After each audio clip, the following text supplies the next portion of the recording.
Here are some of the key metrics for a conversion ad. I will go through what the metrics mean and also show you how to interpret some of the numbers so that you can tell what part of the funnel is the place to improve next. So I set up this as a custom columns. Here you can see it's LS conversion, and you can go through the video and figure this out on your own on how to do that. I'll maybe do that in a different video, but here is what we go through for conversions, and this is how I set things up for the clients that I work with. So I look at the budget, the reach, the click-through rate all, the click-through rate, link clicks, landing page views, results, and then where there's purchases, there is the return on ad spend, website purchase, mobile app purchase. So this can depend on what's happening with the client and what their offer is and what their purchase is. So with the budget, that's the budget that you set, and it'll show you whether it's a daily budget or something that you've set at the campaign level with the campaign budget optimization, which is has been around for a while. It's going to become by February 2020 the one way to do it all. So if you get a chance, check it out and look into that. The reach, how many people the ad has reached. Click-through rate all is the click-through rate on the ad. So that would include where it says continue reading, if there's a click on the image, if there's a click on the link, if there's a click on the video. So generally speaking, you want about a 2% click-through rate minimum for an image ad and 3% for a video ad, thinking that they're going to likely click on the continue reading, the outgoing link, and the video, which is why you would want 3%, three clicks in that ad. But there is something else I'll mention in a minute that has to do with that. The click-through rate is the link click-through. So that is the percentage of people who have clicked through from the link that you've put into your ad to wherever you're sending it to, whether it's something else on Facebook or it's to a landing page, a lead magnet page, whatever. And that you would want about 1% is minimum. There had been some trends in the summer of 2019 where that was lower, that even 0.5% to 1% was acceptable, just with the summer downturn in people being on Facebook.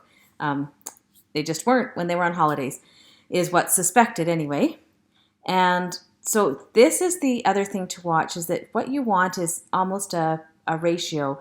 So for an image ad, you would want a 2-for-1 ratio. So if you have 2% click-through rate all, 1% click-through rate. If you have 4% click-through rate all, you'd want 2% click-through rate. That would be the absolute ideal.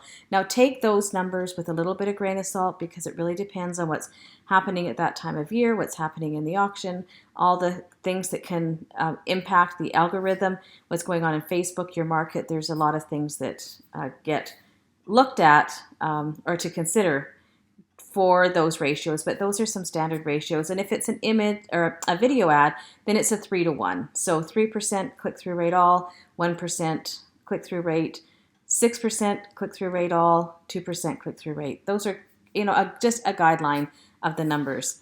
Link clicks are the number of link clicks for the link in the ad going to wherever you're sending it to. So if it's going to an opt-in, how many people have clicked on the link. Landing page views are how many people ended up on the landing page long enough to look at it. And the results are for an opt-in, like for a lead magnet or a webinar registration, the number of people who got to the thank you page, which is where you should have your conversion code for a conversion ad.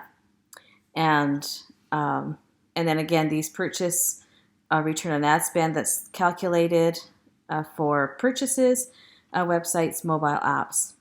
But for the most part, I'm talking mostly lead generation, so we'll focus on these metrics here.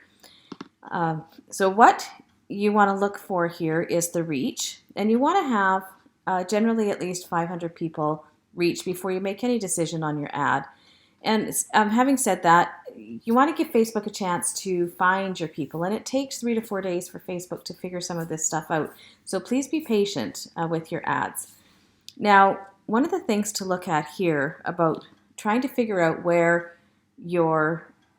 where the funnel may be not working quite right is where things can be improved if you're worried about the ad, because there's some things here that people don't always think to look at because they don't know that Facebook is looking at these things. So one of the numbers that we'll look at is the link clicks, and the other number that we'll look at is the landing page view. Now what you want to do is to see how many people are getting to the page and staying there long enough to view the page. So you want to divide the landing page views divided by link clicks. So if you, just for easy numbers, have 100 link clicks and 80 landing page views, that's 80% of the people who clicked on the link stayed on your page long enough to see the page and be counted as a page view. That means 20% have bounced off, whether they just weren't interested, they accidentally clicked the link, maybe they thought they were interested, they're not, or they're just not getting the page loaded fast enough. For whatever reason, 20% aren't actually reading the page. So about 10% is what you want for a bounce rate. So you want to see like 90% of your people or more get to your landing page and stay there long enough to be counted.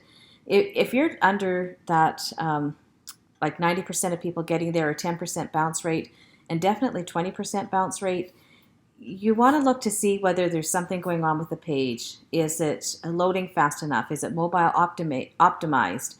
Are there some images or videos that are interfering with the load time? You want to be able to load that page in about 3 seconds. So sometimes animation, whether it's images popping in or animated text, whatever, will slow down the page. So you want to be checking that load time on your page to make sure that it's okay, that there's nothing that's stopping that time. That's one of the things that you can look at, and especially for something that's maybe needs to be improved for mobile optimization.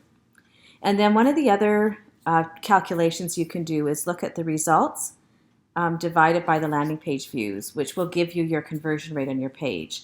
So you want to see, a great conversion page would convert at 50 to 60%, and the ideal I've heard in the world from somebody who's been doing this for decades and been in online marketing pieces for a number of years.